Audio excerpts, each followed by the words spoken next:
میرے محترم بزرگوں دوستوں، سب سے پہلے تو ہم اور آپ وقف کو سمجھیں کہ وقف ہے کیا۔ ایک عاقل بالغ شخص اپنی مملوکہ شے جس کا وہ مالک ہوتا ہے اس کو اپنی ملکیت سے نکال کر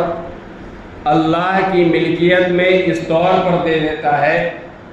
کہ اس اصلی شے کو باقی رکھتے ہوئے اس کی آمدنی، اس کی پیداوار متعینہ کار خیر میں صرف کیا جائے۔ یہ ہے وقف، جسے حدیث شریف میں صدقہ جاریہ سے تعبیر کیا گیا ہے اور فقہ کی اصطلاح میں اسے وقف کہا گیا ہے۔ حدیث شریف میں اللہ کے رسول صلی اللہ علیہ وسلم نے فرمایا اذا مات الانسان انقطع عملہ، کہ جب آدمی انتقال کر جاتا ہے، مر جاتا ہے، اس کے سارے اعمال منقطع ہو جاتے ہیں، لیکن 3 اعمال ایسے ہیں جس کا ثواب اس کے مرنے کے بعد بھی اس کو ملتا ہے۔ اس میں سے ایک عمل صدقہ جاریہ ہے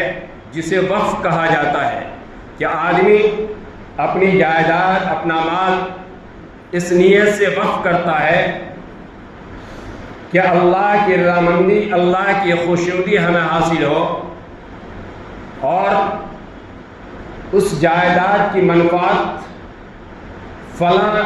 کار خیر کے لیے خرچ کی جائے،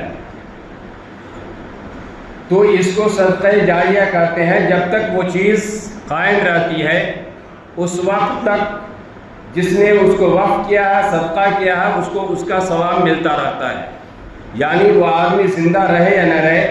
ایک آدمی نے اپنی جائیداد مسجد کے لیے وقف کی، مدرسے کے لیے وقف کی، قبرستان کے لیے وقف کی،